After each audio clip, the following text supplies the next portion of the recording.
Assalamualaikum warahmatullahi wabarakatuh.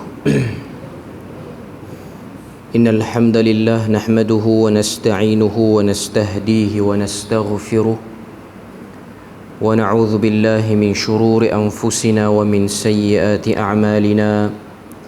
Man yahdihillahu fala mudilla lahu wa man yudlilhu fala hadiya lahu. Asyhadu an la ilaha illallah wahdahu la syarika lahu وأشهد أن محمدًا عبده ورسوله يا أيها الذين آمنوا اتقوا الله وقولوا قولا سديدا يصلح لكم أعمالكم ويغفر لكم ذنوبكم ومن يطع الله ورسوله فقد فاز فوزا عظيما. الحمد لله الذي بنعمته تتم الصالحات. ربنا آتنا من لدنك رحمة وهيئ لنا من أمرنا رشدا. اللهم آت نفسي تقواها وزكيها وأنت خير من زكاها أنت وليها ومولاها. Alhamdulillah, syukur pada Allah Azza wa Jalla kerana dengan rahmat dan juga limpah kurnia yang Allah Ta'ala berikan dapat kita sekali lagi bersama pada malam ni. Sambungan kita daripada risalah Manhaj Al-Imam Syafi'i fi Itsbatil Aqidah karangan Al-Fadhil Dr. Muhammad bin Abdul Wahhab Al-Aqil. Dan kita pada malam ni insya-Allah akan sambung di bawah tajuk muka surat 150, iaitu menghormati dan mengikuti pemahaman para sahabat. Sebelum ni kita dah bahas tentang pendirian Imam Asy-Syafi'i rahimahullahu ta'ala berkenaan dengan isu taklid, yang mana kita tahu bahawasanya pendirian Imam Asy-Syafi'i itu sendiri ialah tidak menggalakkan orang untuk bertaklid. Maknanya Imam Asy-Syafi'i itu menyukai satu orang tu untuk dia faham apa yang dia ikuti. Dia pergi daripada kedudukan muqallid menjadi muttabi', iaitu orang yang ikut dengan tahu dan faham, reti apa yang dia ikuti itu. Dan kita dah bahas beberapa bait syair yang dikarang oleh Ibnu Abdul Bar dalam kitab beliau iaitu Jami' Bayanil Ilmi wa Fadlihi, yang ada pada muka surat 144 yang dah kita bahas sebelum ni. Dan kita tengok bagaimana Al-Imam Ibn Abdul Bar mendatangkan sebanyak mungkin riwayat yang menunjukkan para imam yang lebih awal daripada beliau.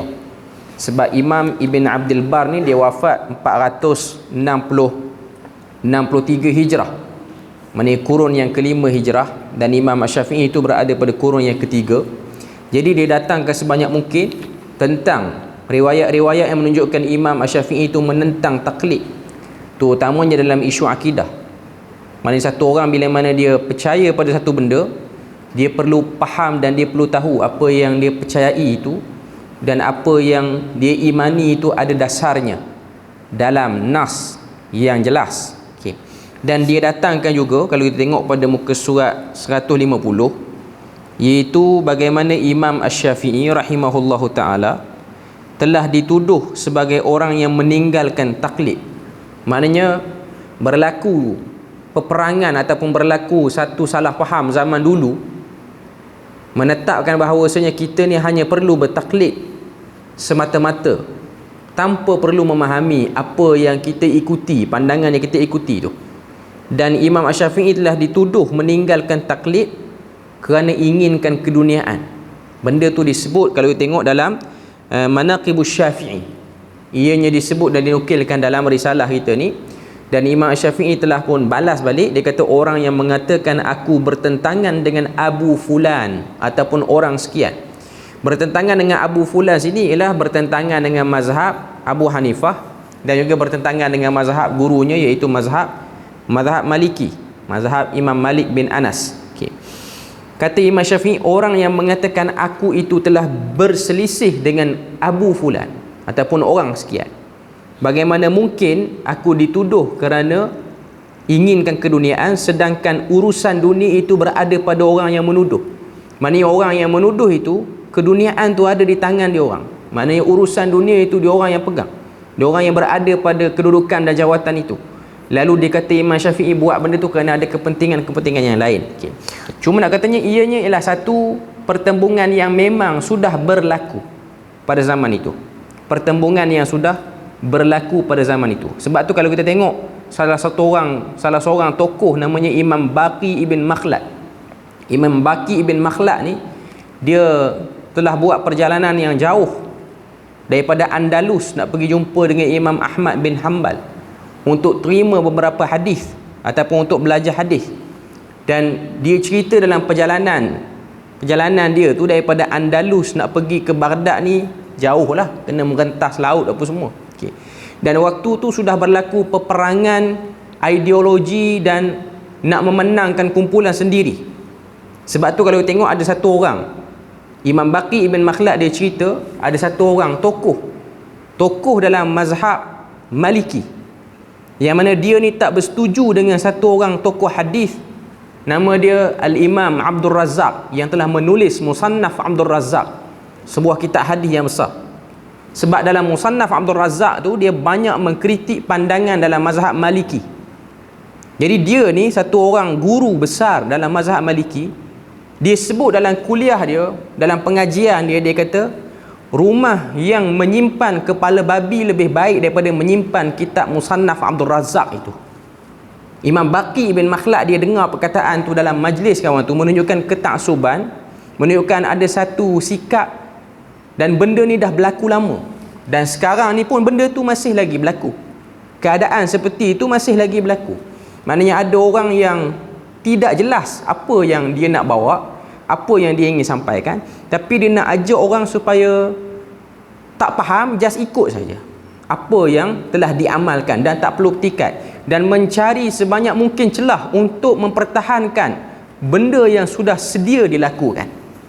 Walaupun benda tu berjaya dibuktikan ada sesuatu yang tak jelas pada setengah amalan itu, tapi ada setengah orang dia nak mempertahankan benda tu atas sebab kepentingan yang jelas ataupun yang tak jelas. Okay.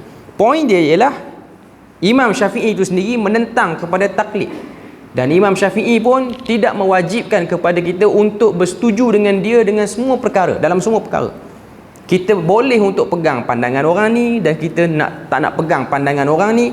Cuma waktu kita meninggalkan pandangan orang, satu-satu orang tu, kita tidak meninggalkan dengan cacian dan makian dan pelecehan. Itu problem yang nak dibahas ini.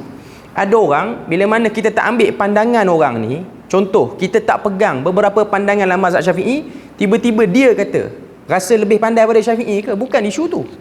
Bukan isu nak rasa diri lebih pandai daripada Syafi'i. Tapi satu orang dia bebas untuk memilih mana-mana orang untuk dia pegang, selama mana itu adalah pandangan para ulama. Dan kita tak boleh membuat prasangka-prasangka selagi mana orang tu tak sebut dengan mulut dia. Dia hanya kata dia nak pegang pandangan ni, dia tak setuju pandangan ni. Dia tak kata yang kata pandangan ni memang betul tak cerdik. Kalau dia kata macam tu, barulah kita kata orang tu dia perasan dia pandai. Sekarang ni dia tak kata. Dia tak kata apa-apa pun. Okay. Jadi itu benda yang kita kena tahu bila mana kita sebut tentang taklid dan itba' itu, ataupun muqallid dan muttabi' itu. Okay. Malam ni kita nak bahas muka surat 150 yang C itu, menghormati dan mengikuti pemahaman para sahabat. Maknanya bila mana berlaku pertembungan antara pandangan ni, nak balik pada pandangan mana? Nak selesaikan isu ni macam mana? Okay, kita tengok perbahasan kita malam ni yang tu. Okay. Penulis dia sebut pada muka surat 150, dia kata ketika menjelaskan manhaj salaf dalam menetapkan akidah, penulis telah menyebutkan tentang kedudukan sahabat radhiyallahu anhum bagi generasi salaf umat ini, yakni bahawa mereka mempunyai kedudukan yang tinggi dan terhormat. Mereka adalah qudwah, iaitu ikutan dan teladan dalam perkara agama dan dunia. Para sahabat adalah orang-orang yang mendapat redha daripada Allah Subhanahu wa taala, dan itu memang pantas ataupun memang patut didapat ataupun diberikan oleh mereka ataupun diletakkan kepada para sahabat. Mereka adalah orang-orang yang dilukiskan oleh Abdullah bin Mas'ud. Ini bahasa Indonesia macam itulah. Dilukiskan maknanya orang-orang yang telah digambarkan oleh Abdullah bin Mas'ud melalui sebuah kata-kata dia. Kata-kata ni kalau kita tengok diriwayatkan oleh Al-Imam Ibn Abdul Bar dalam kitab dia Jami' Bayanil Ilmi, dan juga oleh Syekhul Islam Ibn Taymiyah dalam tulisan terakhir dia sebelum dia wafat, iaitu Dar'ut Ta'arud Al-Aqli Bainal Aqli Wan Naqli. Itu tulisan terakhir Syekhul Islam Ibn Taymiyah selepas dia dikeluarkan daripada penjara. Apa kata-kata Abdullah bin Mas'ud? Dia kata, ya ayyuhan nas, muka surat 151, ya ayyuhan nas, man kana minkum mustannan falyastanna biman qad mata fa innal hayya la tu'mina alaihi alfitnah. Maksud kata-kata Abdullah bin Mas'ud ni, dia kata, wahai sekalian manusia, barang siapa yang ingin mengikuti sunnah, maka ikutilah jejak sunnah orang yang sudah mati selepas daripada kamu. Maknanya sebelum daripada kamu, maknanya orang yang dah mati sebelum pada kamu tu, kamu ikut sunnah mereka. Kerana apa? Fa innal hayya la tu'mina alaihi alfitnah. Kerana orang yang masih hidup itu, mereka tidak lagi ataupun belum lagi aman ataupun selamat daripada fitnah. Maknanya orang-orang yang hidup zaman tu, zaman Abdullah bin Mas'ud sebut ni, mereka tu terdedah dengan fitnah yang dahsyat. Beza dengan sebahagian sahabat yang dah meninggal, iaitu daripada kalangan Khulafaur Rasyidin, daripada Abu Bakar sampailah kepada Ali bin Abi Talib dan beberapa sahabat yang lebih awal lagi. Kemudian kata Abdullah bin Mas'ud, dia sebut sini, dia kata, ulaika ashabu Muhammad.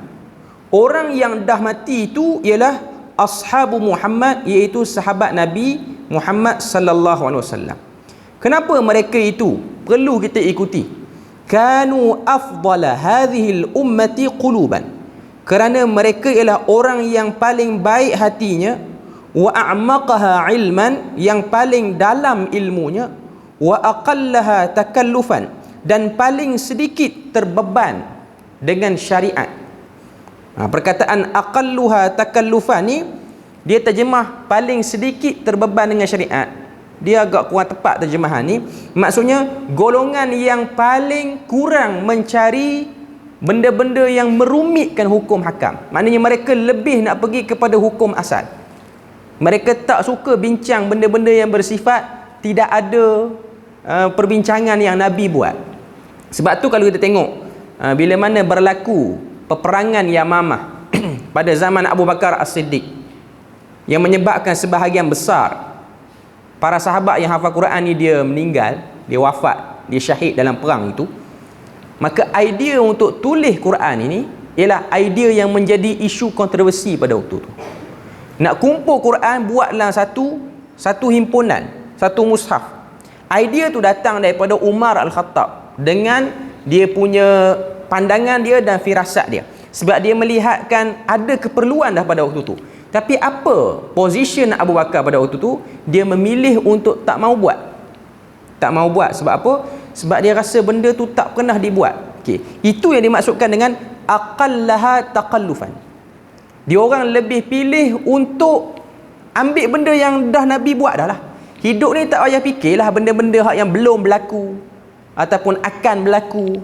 Macam kita zaman sekarang ni, kita dah fikir benda-benda yang akan berlaku sedangkan dia belum berlaku. Nanti jadi macam ni, nanti jadi macam ni, nanti jadi macam ni. Itu pemikiran orang kita.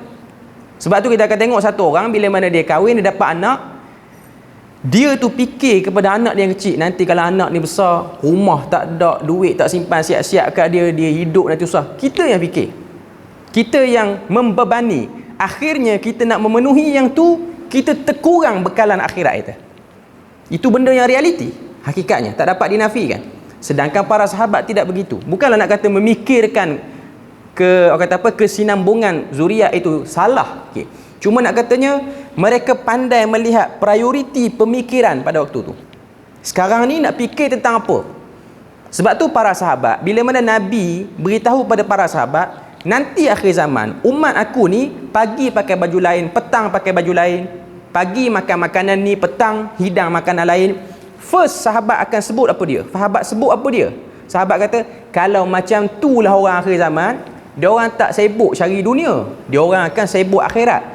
Tengok, itu pemikiran orang yang aqalluha takallufan. Duit dah ada dah, tak banyak tapi ada. Nak dapat tu tak susah macam zaman dulu. Okey, boleh fokus kepada ibadat.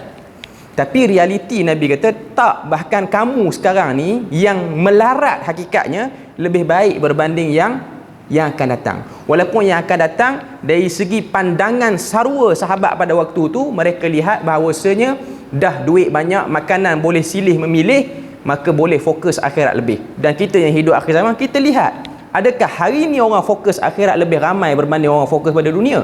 Realitinya orang fokus pada dunia juga. Kita yang mencipta takalluf, ataupun istilah moden kita yang mencipta komitmen demi komitmen. Adakah wajib satu orang yang bekerja di posisi sekian dia kena buat hutang pada benda-benda yang dia tak perlu? Tak wajib pun. Tapi ada orang yang pergi bercakap dengan dia, umur macam ni eloklah beli benda ni, buat hutang yang ni. Dia tolong atur hutang orang, dia nak jadi orang berhutang banyak macam dia, sedangkan itu takalluf. Sebab tu kita kena ikut para sahabat. Sebab sahabat, dia orang tak ada pinjaman yang banyak, dia orang tak ada masalah-masalah dunia yang banyak, dia orang nak buat syariat tu dia orang akan buat. Kita nak buat syariat, okey nanti dulu. Aku ni banyak sangat bergelumang dengan duk tipu duit orang, nak buat syariat kalut-kalut ni, takut aku first kena jatuh hukuman. Sebab tu orang bimbang. Tu yang disebut sebagai aktsaruha takallufan. Kita yang membuat banyak komitmen, akhirnya kita nampak berat pada syariat itu. Okey. Jadi kata Abdullah bin Mas'ud ni, sahabat Nabi ni aqallaha takallufan.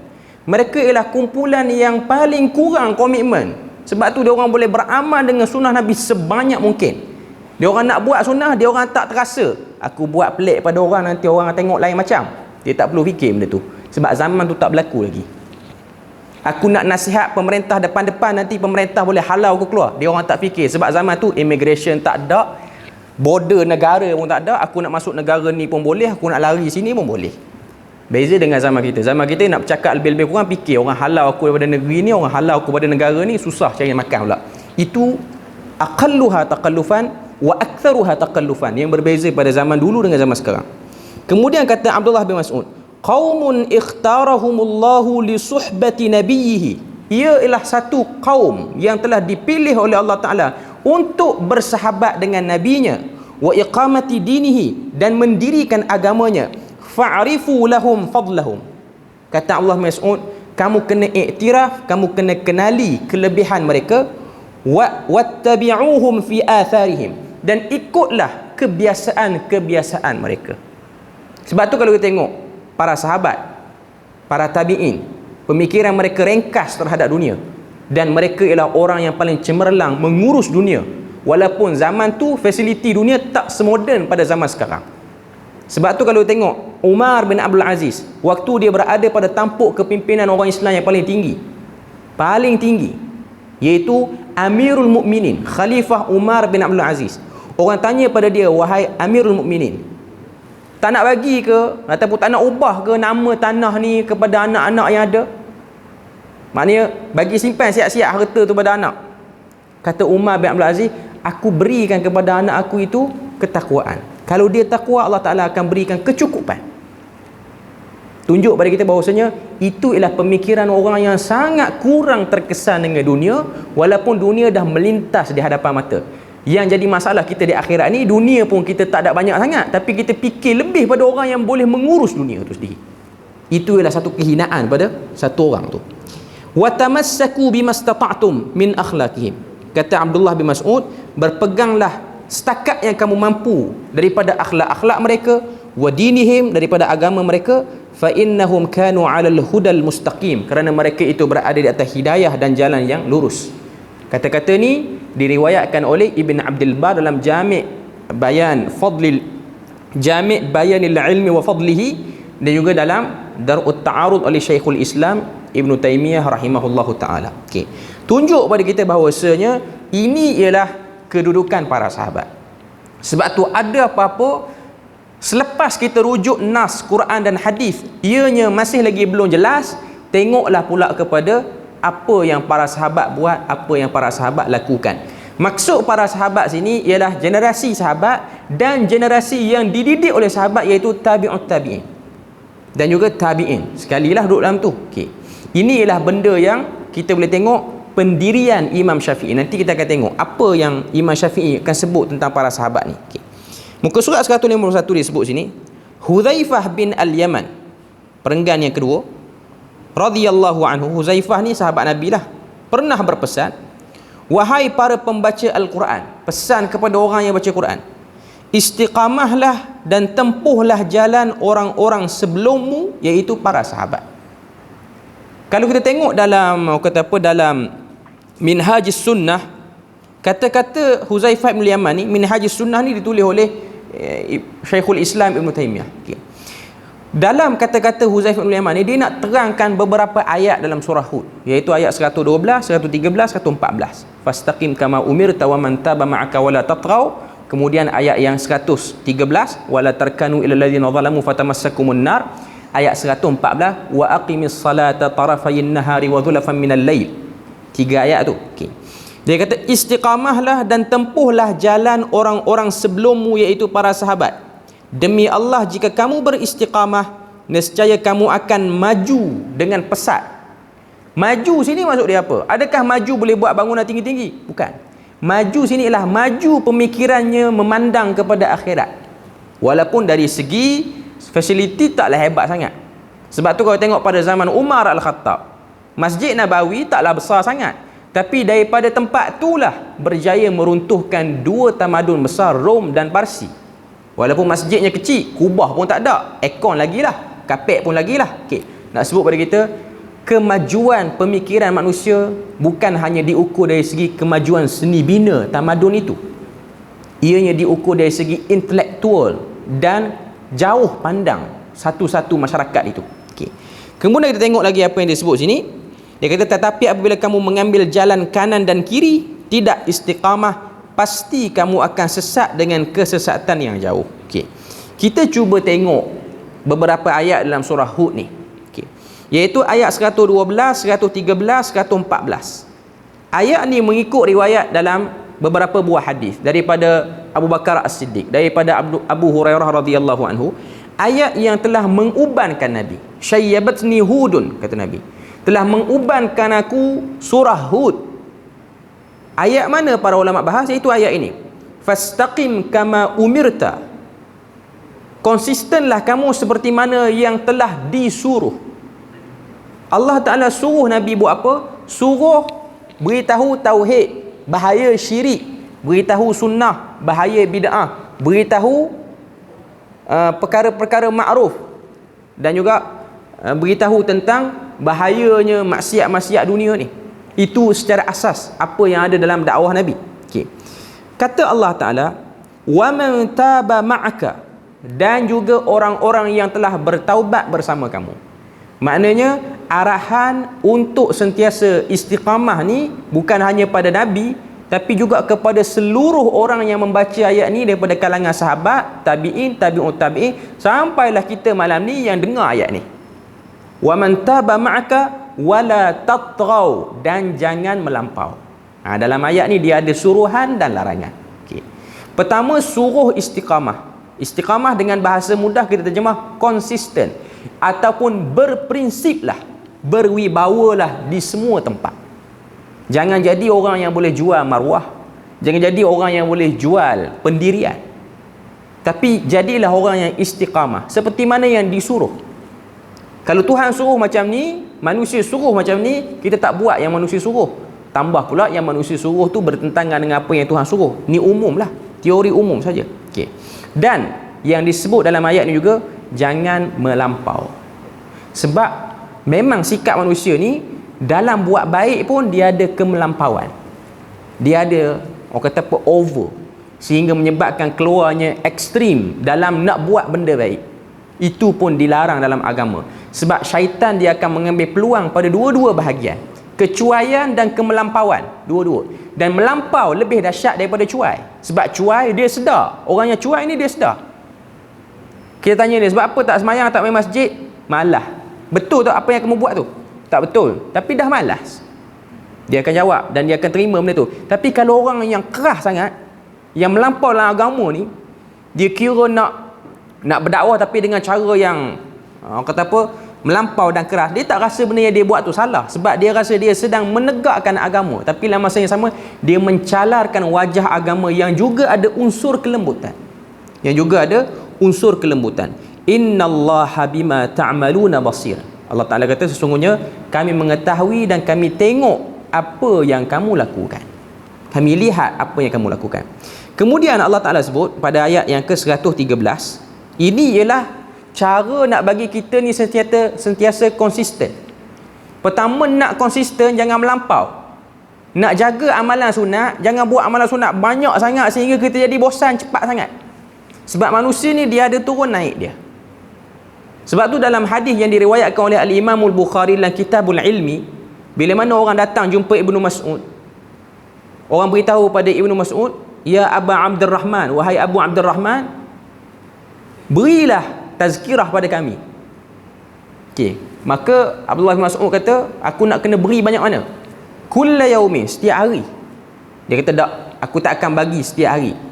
Takhsha alaikum as-sa'amah, aku bimbang kamu bosan. Aku akan jadikan satu hari dalam seminggu untuk beri tazkirah, iaitu hari Khamis.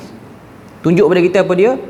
Ini ialah cara nak jaga konsisten. Sebab kalau orang dia dapat satu amalan, dapat belajar sunnah ke, dapat kenal agama tu, dia orang kata apa, dia buat melampau, dia tak tahan lama, menyebabkan dia cepat bosan. Dan bila mana dia jatuh bosan tu, dia nak cure balik, dia nak ubati balik kebosanan tu, ambil masa yang sangat lama. Itu cara dia yang pertama. Cara dia yang kedua, untuk bagi satu orang ni dia konsisten, wala tarkanu ilal ladzina zalamu fatamassakumun nar. Jangan kamu cenderung kepada orang-orang zalim, kamu disambar api neraka. Perkataan alladzina zalamu ni para ulama berselisih pandangan, ulama tafsir. Siapakah orang zalim yang dimaksudkan dalam ni? Jangan cenderung pada orang zalim. Riwayat daripada Ibnu Abbas dalam kitab tafsir Ibnu Kathir, dia kata orang zalim sini ialah orang kafir. Maknanya Nabi, para sahabat, jangan cenderung pada orang kafir. Jangan bagi apa-apa peluang apa pada orang kafir. Jangan berkawan, jangan toleran. Waktu kamu sudah ada kekuatan, jangan lagi toleran pada orang kafir. Jangan toleran ni bukan makna kata jumpa orang kafir kita meludah, kita benci, kita tak berurusan, kita boykot. Kita tidak toleran pada isu-isu keagamaan dia orang. Apa yang dia orang nak buat kita tak larang, tapi kalau dia orang cuba untuk minta kebenaran, untuk menjelaskan syiar, kita tak bagi. Kalau kita seorang pemimpin Islam yang menjaga wilayah Islam, kita tak buat benda tu. Kita tidak akan kompromi dalam bab ni. Sebab itu ialah benda yang boleh mengganggu konsisten satu orang tu dalam beragama. Terlampau banyak berkawan dengan orang kafir, kita pun akan lihat agama kita tu nipis. Kenikmatan beribadah yang ada dalam agama kita pun akan jadi hilang, dengan sebab melihat, normalize depan mata duk tengok agama lain. Itu juga bahaya. Okey. Itu pendapat pertama. Pendapat yang disebut oleh Ibnu Jarir At-Tabari dalam kitab dia Tafsir At-Tabari, dia kata alladzina zalamu sini meliputi mana-mana orang, bukan hanya orang kafir, orang yang tidak beramal dengan ajaran agama. Maknanya orang Islam dia tak beramal dengan ajaran agama pun jangan terlampau cenderung sangat pada dia orang. Dan pandangan ini lebih realistik sebab kita tahu dalam Islam dia ada macam-macam ancaman. Pertama, ancaman luaran, orang kafir betul, dia memang kafir, dia memang ilhad, dia memang betul-betul declare kekafiran dia. Ilhad madi, tengok dia sembah benda lain. Dia ada unsur kedua, iaitu ilhad ruhi wal aqli. Dia kafir dalam bentuk pemikiran, kafir dalam bentuk emosi dia. Tapi kita taklah kata dia tu kafir yang ke neraka, yang kafir macam kita kafirkan orang kafir yang sembah berhala tu. Ini ada perbezaan lah di kalangan para ulama. Nanti orang kata kita cepat takfirkan orang pula. Cuma nak katanya ini ialah essence ataupun intipati kepada kekufuran. Dan Tuhan pun sebut dalam ayat ni zalamu, orang zalim. Dia tak guna alladzina kafaru, tapi orang yang zalim. Sebab orang kafir memang dia zalim, dia sembah Allah, dia sembah selain pada Allah Taala, dan orang yang berpaling pada ajaran Nabi Muhammad pun dia zalim juga. Hakikatnya dia zalim. Kedua-duanya zalim. Perkataan itu lebih umum. Apa yang disebutkan oleh Ibnu Jarir At-Tabari lebih jelas. Sebab apa? Terbiasa berkawan dengan orang-orang yang luarannya Islam, dalamannya bukan Islam. Tak kiralah dia tu modernism ke, liberalism ke, ahli bid'ah ke, apa-apa saja ke, syiah ke, apa-apa semua, terlampau dekat sehingga kita tu diam. Dekat dan diam, itu problem dia. Dia ada orang, dia dekat, tapi dia cuba nak perbetulkan, dia bercakap, dia keluarkan perkataan, dia kata yang kamu duk bawa ni tak betul. Akhirnya dia kena tendang sekali, tendang dua kali, last sekali kawan tu tinggalkan dia. Okay. Yang jadi masalahnya ialah dekat dan diam. Okey, ada kawan-kawan yang berfahaman macam ni, okey, diam. Tahu fahaman tu betul, tapi diam juga. Okey.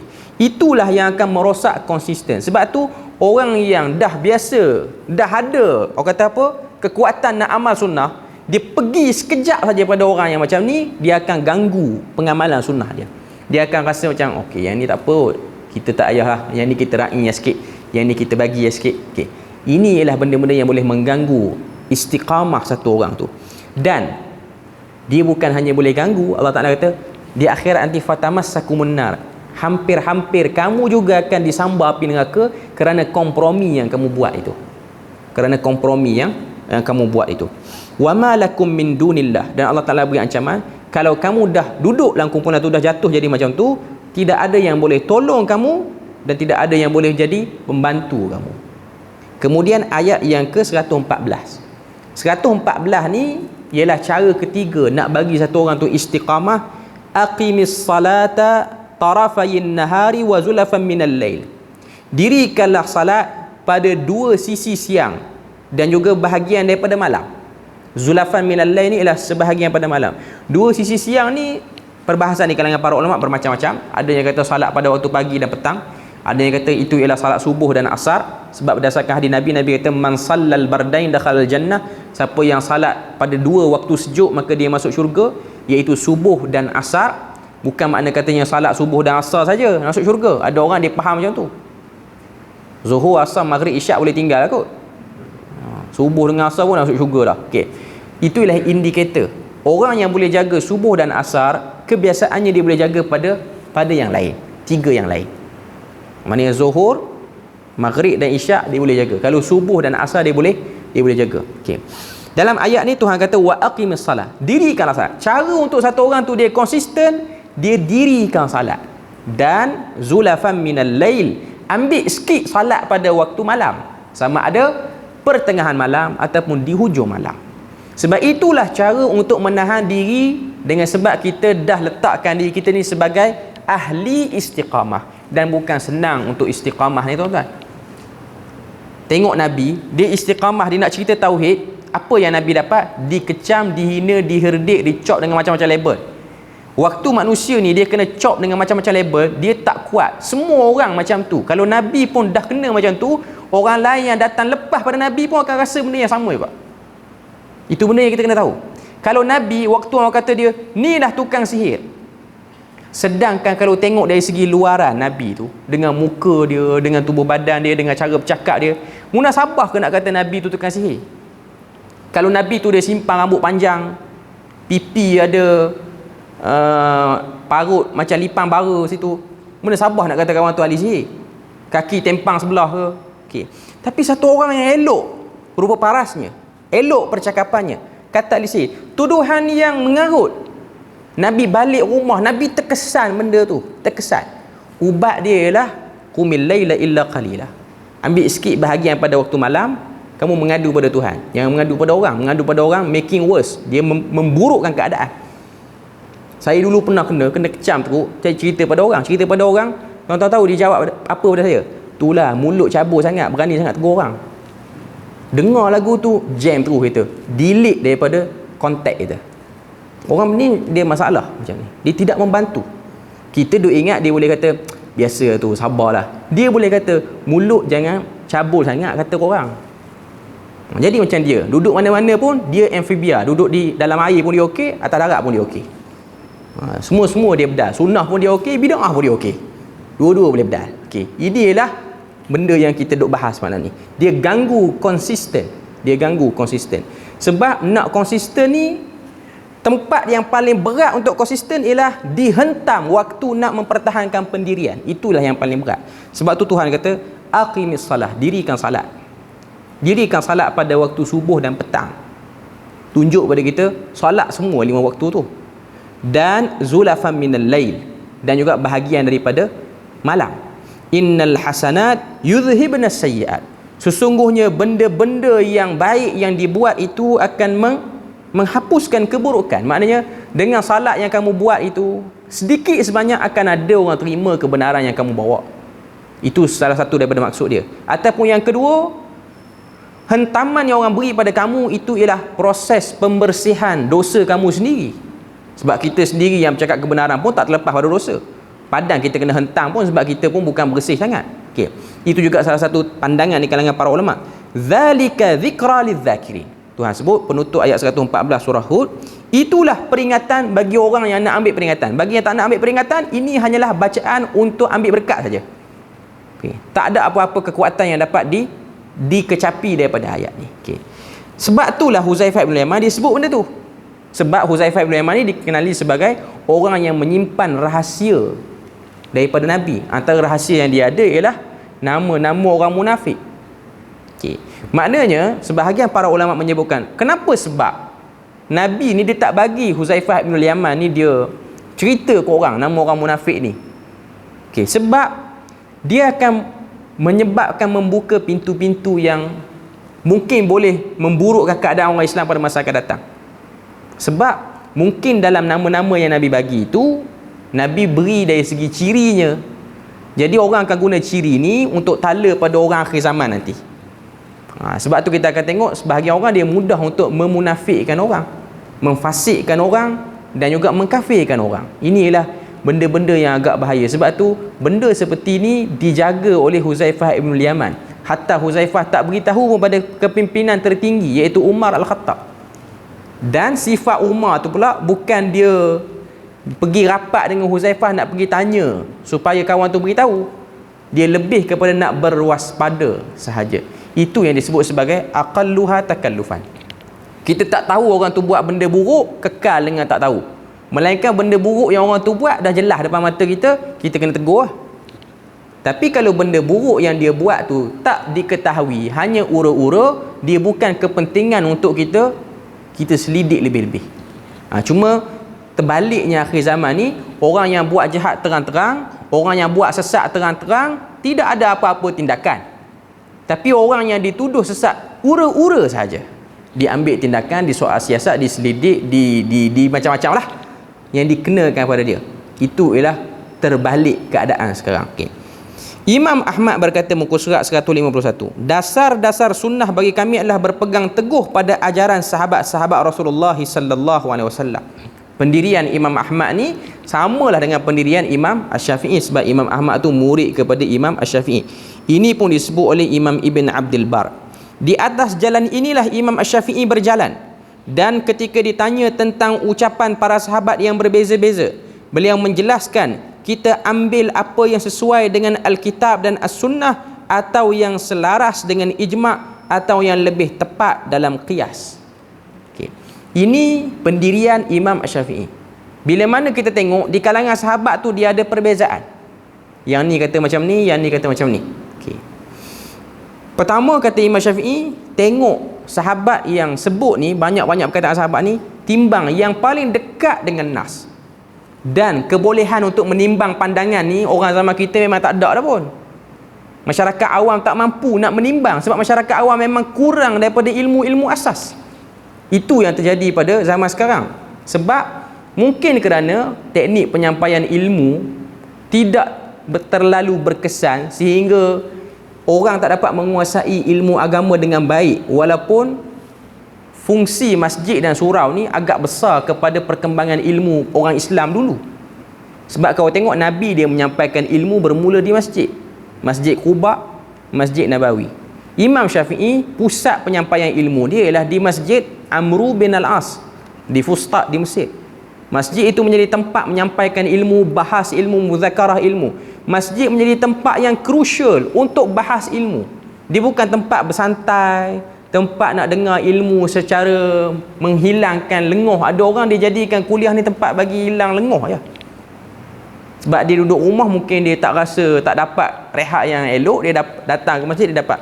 Itu kadang-kadang penyampaian ilmu agama yang pada diri dia tu tak berapa mantap dengan sebab dia tidak meletakkan prioriti. Dia tak nampak pengajian di masjid dan surau ni, position dia samalah macam orang yang duk bayar yuran di universiti. Sama saja. Kadang-kadang yang di masjid ni lebih mendalam berbanding yang duduk di universiti. Kadang-kadang. Okay. Nak sebut pada kita bahawasanya ini ialah kesedaran yang kurang ada sehingga menyebabkan taraf asas masyarakat awam tu semakin berkurang, semakin berkurang, semakin berkurang. Sebab tu bila mana kita nak bincang isu yang kritikal, Dia orang malas nak fikir, dia orang malas nak baca istilah-istilah yang begitu payah untuk difahami. Akhirnya dia orang nak pilih ambil agama dengan cara yang paling mudah, paling santai. Menyampaikan agama, menyampaikan ilmu dalam cara santai itu boleh. Cuma meremehkan ilmu sehingga konten pengajian ilmu tu tidak ada lagi ilmu dalamnya, maka itulah yang berlaku pada zaman sekarang. Okey. Muka surat 152. Si pendebat bertanya kepadanya, iaitu orang yang cakap dengan Imam Syafi'i, bagaimana jika seorang dari sahabat itu mengucapkan satu pendapat sementara sahabat yang lain tidak mengucapkan? Sahabat ni kata, yang lain tak kata.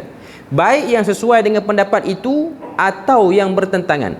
Apakah ada dalil untuk mengikutinya, baik daripada Al-Quran, As-Sunnah maupun ijma' atasnya?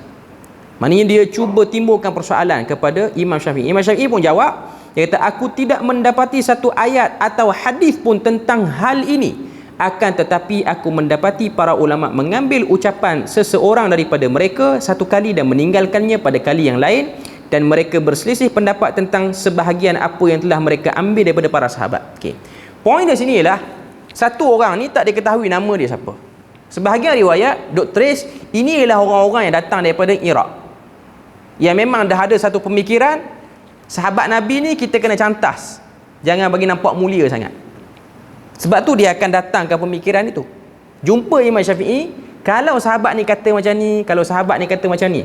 Sebab apa? Sebab dia letakkan sahabat Nabi waktu bercakap macam dia sembang kedai kopi juga. Itu poin dia. Macam sebahagian orang kita ini, dia faham sahabat Nabi tu macam kita lah. Bangun pagi fikir nak makan pagi mana, warung Ali kopi kot dulu, baru bincang Quran. No, sahabat bukan macam tu. Mereka ialah kumpulan paling special. Sebab tu saya tak nak baca habis muka surat ni. Last sekali Imam Syafi'i kata, apa yang kamu fikir terhadap sahabat itu tidak ada pada sahabat sebenarnya. Yang kamu kata sahabat ni kalau macam ni, dia pegang pandangan ni, lepas tu dia pegang pandangan, yang ni pegang pandangan ni, dia bergaduh sama-sama dia. Tak. Sahabat saling hormat menghormati. Sebab tu kalau kita tengok, bila mana sahabat yang kecil ditanya soalan, orang yang datang tanya soalan tu, dia dah tanya sahabat yang lebih tua lagi. Biasanya tabi'in ni memang kena marah kau-kau. Dia kata, kamu dah tanya orang lebih tua pada aku, yang berkawan dengan Nabi lebih awal pada aku, kamu mai tanya aku dan pandangan aku berbeza pada dia, sekarang ni kamu nak apa daripada itu? Cuba nak melaga-lagakan antara sahabat. Perbuatan tu dah berlaku pada zaman sahabat lagi. Perbuatan tu dah berlaku pada zaman sahabat lagi. Sebab tu para sahabat, kalau kamu dah tanya Abu Bakar, kamu dah tanya Umar, dan aku dah beritahu itu daripada mereka, kamu nak apa lagi daripada aku? Okay.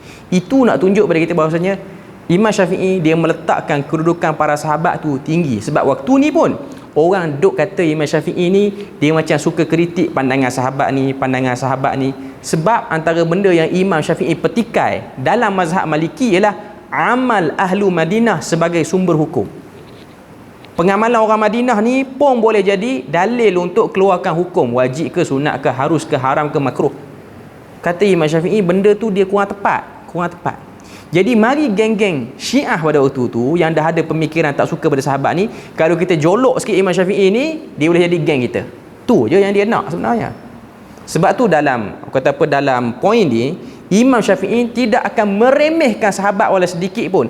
Dan itulah yang dia tulis dalam risalah dia, dalam sebuah kitab nama dia Ar-Risalah. Dia gabungkan antara akal dan juga nas, macam mana nak proses nas tu dengan akal, tapi ada had-had yang kita tak boleh langgar, iaitu karamatus sahabah ataupun kemuliaan para sahabat tidak boleh disanggah sampai bila-bila. Maknanya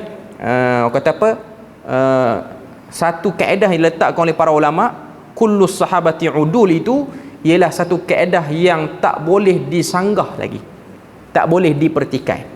Okey. Jadi itu benda yang kita boleh tengok dalam apa yang disebutkan oleh penulis dalam bahagian ni. Okay. Kemudian muka surat 154, 152, 53 tu saya dah ringkaskan. Okay. 154, perenggan yang kedua. Imam Asy-Syafi'i juga berkata, kami mengambil ucapan orang yang telah kami jumpai daripada mereka yang kami redai akan ilmunya, atau yang sampai beritanya kepada kami di negeri kami. Jika mereka sepakat, atau kami mengambil ucapan sebahagian dari mereka apabila mereka berselisih, Ini semua kami lakukan manakala tidak kami dapati sunnah Rasulullah. Maknanya bila mana tak dapat sunnah Nabi, kita akan pergi kepada qaul sahabat. Kami juga mengambil ucapan seorang dari mereka apabila ucapannya itu tidak ada yang menentangnya. Maknanya kalaulah seorang je sahabat yang sebut benda tu, orang lain diam, itu dipanggil sebagai ijma' sukuti di kalangan sahabat, diambil dan diberi perhatian kata-kata itu. Telah dimaklumi bahawa masalah yang paling mendapat perhatian dari para sahabat ialah masalah akidah. Poin dia sini ialah nak sebut pada kita bahawasanya sahabat Nabi ni dia punya prioriti, dia akan jaga bab akidah. Terutamanya Umar Al-Khattab, dia sangat tidak kompromi bila mana berkait dengan isu akidah. Kita beri lalu azan tu. Okey, kita tengok muka surat 154 yang bawah tu. Perenggan ketiga, telah dimaklumi bahawa masalah yang paling mendapat perhatian dari para sahabat adalah masalah akidah. Saya nak baca yang last tu ialah kata-kata Ibnul Qayyim Al-Jauziyah dalam kitab dia I'lamul Muwaqqi'in. Okay. Oleh kerana itu mengikuti mereka bagi seorang Muslim lebih layak dibandingkan mengikuti selain daripada mereka. Maknanya mengangkat sahabat itu lebih aula daripada mempertikai sahabat. Sebab memang ada gerakan mempertikaikan sahabat ni daripada zaman awal lagi. Pada zaman tu golongan yang mempertikai sahabat ialah Syiah. Zaman sekarang dia dah bertambah dan dia dah bercambah. Golongan liberal modernism juga antara golongan yang mempertikaikan sahabat, dan biasanya dia akan pergi kepada mempertikaikan hadis dulu. Sebab golongan pertama yang meriwayatkan hadis Nabi ni ialah para sahabat. Okey. Kita tengok. Imam Ibnul Qayyim Al-Jauziyah rahimahullah berkata, para sahabat radhiyallahu anhum berselisih pendapat dalam banyak masalah hukum, iaitu hukum fiqh. Padahal mereka adalah pemimpin orang mukmin dan mereka adalah umat Rasulullah yang paling sempurna imannya. Tetapi mereka tidak pernah berselisih dalam masalah asma dan juga sifat. Ini bab akidah. Serta af'al Allah Azza wa Jalla. Sama sekali. Bahkan mereka semua menetapkan dan menerima apa yang disebutkan dalam Al-Quran dan As-Sunnah. Ini nak sebut pada kita bahawasanya, sebab apa para sahabat itu dia mulia? Sebab mereka unggul pada akidahnya. Mereka seluruhnya tidak akan mencuba untuk mentakwil asma wa sifat dan af'al Allah Azza wa Jalla, tidak menyimpangkan makna dari yang sebenarnya, dan tidak pula menampakkan pembatalan makna-maknanya atau membuat perumpamaan baginya. Maknanya para sahabat, mereka tidak akan ubah makna perkataan bila mana ayat Quran tu cerita tentang sifat Tuhan, zat Tuhan, af'al Tuhan ataupun hadis Nabi.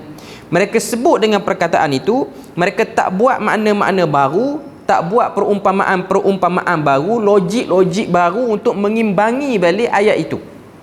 Tidak juga menolak sebahagian daripada ayat depan ataupun sebahagian pada ayat belakang.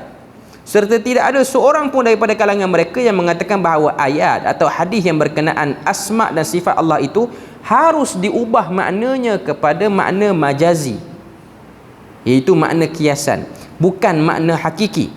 Mereka justru menerima dan memahami apa adanya dengan penuh kepasrahan, keimanan dan penghormatan. Mereka tidak melakukan apa yang dilakukan oleh pengikut hawa nafsu dan pelaku bid'ah yang menjadikannya terbahagi-bahagi, yakni menerima sebahagian dan menolak sebahagian yang lain dari isi ayat dan hadis sifat dengan tanpa bukti dan argumentasi yang jelas. Padahal keharusan mereka pada ayat atau hadis yang mereka ingkari sama dengan ayat atau hadis yang mereka tetapkan. Maknanya nak tunjuk pada kita, ini petikan pada I'lamul Muwaqqi'in. Sebab apa sahabat tu dia mulia? Kerana mereka ada kesepakatan pada isu akidah. Kita kena tahu dalam Quran ni ada perkataan-perkataan yang bila mana Tuhan cerita tentang diri dia, kita tak boleh nak bayang, sebab itu ialah penceritaan tentang diri dia. Cuma dia cerita melalui kalam dia yang disebut sebagai Quran itu. Dia cerita tentang diri dia. Dia nak cerita tentang keagungan dia. Okay. Dan bukan dia cerita pada kita untuk kita bebankan otak kita untuk kita fikir. Sebab apa Tuhan cerita tentang benda ni? Fikir, rupa-rupanya pemikiran itu, lintasan untuk berfikir itu datang pada syaitan. Syaitan yang jadikan kita sibuk fikir benda tu, dan lebih dahsyat lagi, dia pergi kepada pergaduhan untuk menetapkan akulah yang paling tepat untuk menafsirkan Tuhan ni macam mana, ataupun apa yang aku sebut ni lah paling betul dan paling mensucikan Tuhan. Sebab tu benda yang kita kena tahu dan kita kena sedar. Perbalahan di kalangan bab-bab isu akidah ni sekarang ni pun duk hebat lah balah tentang tu. Saya pun 2-3 minggu lepas ada bergaduh dengan satu orang pensyarah ni. Okey. Dalam bab isu sifat-sifat Tuhan ni, malam ni pun dia nak buat forum, nak hentam kita kot. Okey. Dalam live ni. Okey. Cumanya nak katanya ialah ini ialah pergaduhan yang memang dah berlaku daripada zaman lampau lagi. Cuma saya nak sebut satu benda saja. Kesungguhan kita untuk mentakwil ayat yang Tuhan sebut tu tidak menambah keagungan dia, tidak mengurang keagungan dia. Itu benda yang kita kena sedarlah. Dan kalau kita tak wujud pun, Tuhan tu sedia agung. Dan kita kena sedar, kita ialah makhluk yang sangat halus untuk mempertahankan Tuhan. Sangat kecil. Keluar daripada bumi ni, duduk angkasa lepas nak tengok kita tak nampak dah. Tapi yang itulah yang bercakap juah, kata dia paling faham Tuhan. Sedangkan dia tak wujud pun Tuhan dah gagah dah pun. Okey, itu benda yang dia kena sedarlah. Okey. Kalau orang dah kata, kalau sahabat tak pernah pertahan benda tu, tak pernah terfikir benda tu, maknanya tidak ada kepentingan lah benda tu untuk dibahas. Tapi ada orang dia rasa benda tu penting, benda tu boleh jadi syubhat, sedangkan dia yang mensyubhatkan diri dia sendiri, lepas tu dia kata orang lain buat syubhat ataupun buat kesamaran. Okey. Jadi poin dia ialah kemuliaan para sahabat itu pada akidah dan kurangnya takalluf yang ada pada para sahabat, itulah yang menyebabkan dia orang jadi kumpulan terbaik umat ini. Sebab dia orang ada satu sifat, tunduk patuh pada Tuhan tanpa membuat argumentasi yang berbagai-bagai untuk memahami Tuhan nak kata apa. Tak perlu pun. Sebab Allah Ta'ala yang telah memberikan arahan dalam bahasa yang difahami oleh mereka dan mereka terima benda tu. Wallahu a'lam. Setakat tu saja perbahasan kita pada malam ni. InsyaAllah kita akan sambung muka surat 155 pula tentang pendirian Imam Asy-Syafi'i pada isu yang lain. Subhanakallahumma wa bihamdik asyhadu an la ilaha illa anta wa astaghfiruka wa atubu ilaik. Wassalamualaikum warahmatullahi wabarakatuh.